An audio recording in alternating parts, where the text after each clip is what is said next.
제가 최근에 겪은 일인데요. 한 환자분께서 허리 디스크로 시작해서 한쪽 허리 전체가 전부 뻣뻣해졌다고 내원하셨습니다. 이분이 의료 분야에 있는 분도 아닌데 본인의 증상이 굉장히 불편해졌기 때문에 그쪽 불편한 부위의 근육들 그리고 신경들의 이름들을 다 공부해 오셨더라고요. 그리고 여기는 문제가 없었는데 왜 치료를 받으면서 왜 여기까지 문제가 생겼는지 스트레스를 받아 하셨습니다. 그리고 그 이후에 병원 치료 자체를 불신하게 됐다라고 말씀하셨는데요. 그분은 저한테 처음 오셨을 때도 상당히 경계가 심했습니다. 본인이 이쪽에 대해서 짧은 시간 동안 공부를 굉장히 많이 했기 때문에 어떤 시술이 잘못됐는지 잘잘못을 저한테 따져달라라고까지 하셨습니다. 사실 의료인 입장에서 이게 굉장히 난감한 경우이죠. 하지만 그 이전의 시술에 대해서 제가 왈가왈부할 수는 없는 거고 또 직접적인 잘못이라고 단정 지을 수도 없습니다. 사실 이런 경우는 그분이 병원에서 받았던 치료 자체가 나쁘게 작용했다라고 하기보다는 통증 경로가 일부 차단이 되면서 다른 쪽 근육들의 보상작용이 나올 수 있다 정도로 설명을 드렸습니다.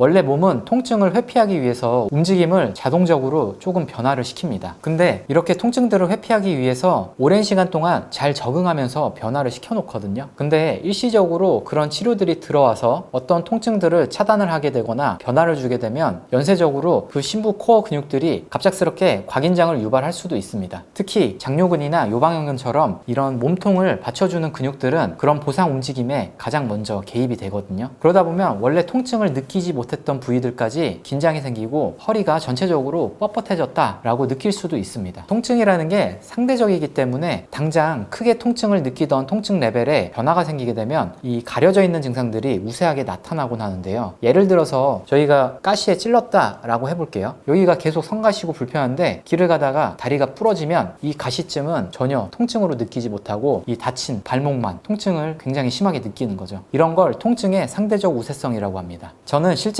허리 문제로 내원하시는 많은 환자분들께 허리가 항상 뻐근하고 뭔가 굳어 있다는 느낌이다 라고 하시는 걸 자주 듣는데요. 근데 이분들도 계속 뻐근했던 건 아니고 초반에는 뻐근했지만 풀려있는 시간이 더 많았거든요. 근데 어느 순간부터는 뻐근한 시간이 점점 늘어나고 괜찮았던 시간이 점점 줄게 되면서 항상 뻐근한 시간들이 점점 우세해지는 거죠. 이건 이분이 체간을 유지할 수 있는 기능적인 능력들이 점점 떨어지고 있다라고 볼 수 있습니다. 그런 기능들이 떨어지게 되면서 근육들은 타이트하고 곽인장을 시켜서 어떻게든 자세를 유지하게 만들려는 거죠. 그러니까 그렇게 뻣뻣한 증상이 나왔다라고 하면 단순히 근육이 긴장이 됐다라고 접근하기보다는 이렇게 반복적으로 뻣뻣해지고 긴장이 되는 데는 어떤 다른 기능적인 원인들이 있을 수 있겠다라는 생각을 가지고 계시면 굉장히 좋습니다. 이분처럼 장요근이나 요방형근이 계속 힘을 쓰고 있으면 이 척추의 후관절의 움직임도 제한이 되거든요. 그러다 보니까 압박이 생기면서 후관절 주변에도 염증이 생길 수도 있습니다. 그런 경우 척추 주변 기립근들이 항상 뻐근하고 혹은 장요근 깊은 부위 요방형근 쪽이 답답하고 뻐근하다 이런 식으로 표현하기도 합니다. 계속 말씀드리지만 이렇게 나오는 거는 단순 근육의 문제가 아니라는 거예요. 항상 뻐근하고 뭉치면 폼롤러로 막 문지르거든요. 근데 잘 안 풀리게 되면 이게 조진다 라는 표현을 쓰는데 체중으로 계속 눌러서 짓 이기는 식으로 이렇게 마사지를 하시는 분들도 계십니다. 아니면 그 스트레칭 범위를 넘겨갖고 관절에 무리가 갈 정도까지 마구 늘리시거든요. 근데 절대로 그렇게 하시면 안 됩니다. 그런 쪽이 계속 과하게 뭉치거나 항상 뻐근한 분들의 공통점을 보면 호흡 패턴들이 대부분 깨져 있고 코어 기능이 저하가 있다는 공통점이 있었습니다. 이런 분들은 정상적으로 횡격막이 주도하는 복식 호흡이 전혀 이루어지지 않고요. 대부분은 배만 내미는 그런 복식 호흡이라고 주장하는 호흡을 하거나 아니면 갈비뼈를 위로 올리는 홍식 호흡들을 우세하게 하고 있습니다. 그러다 보니 코어 능력들이 점점 떨어지게 되고 이 몸통을 유지하고 있을 수 있는 능력이 굉장히 떨어지거든요. 어떻게든 앉아있거나 서 있을 때 지지를 해야 되니까 근육들을 계속 곽인장을 시키게 만드는 겁니다. 예전에도 보여드렸던 게 있는데 이쪽의 근육을 보면 횡격막 다리를 통해서 요추까지 닿아 있고 이게 장요근까지 연결이 됩니다. 결국 이런 횡격막과 장요근, 요방형근 그리고 흉요근막까지 근막 시스템으로 다 연결되어 있거든요. 이게 바로 요추 골반 복합체의 안정성을 유지하는 데 핵심적인 역할을 합니다. 근데 스트레스나 통증, 피로가 누적이 되면서 여기에 문제가 생기게 되면 자연스럽게 우리 호흡 패턴이 깨지게 되고 이로 인해서 횡격막이 비정상적으로 굳게 됩니다. 그러면 심부의 지지 근육들, 특히 장요근이나 요방형근이 대신 척추를 잡기 위해서 계속 과잉 보상을 하게 되는 거죠. 결국 이런 과정을 반복하게 되면 허리 근처의 모든 근육이 과도하게 힘을 쓰게 되고 그게 허리가 굳었다 혹은 움직이면 계속 뻐근하다 라는 등의 증상으로 이어지게 됩니다. 결국에 흉요근막에 장력까지 영향을 미치게 되면서 골반의 천장관절까지 점점 불편해질 수 있습니다. 그래서 허리뿐만 아니라 골반이 욱신거리고 버리거나 혹은 좌골신경까지 자극되면서 다리 증상이 나타날 수도 있습니다.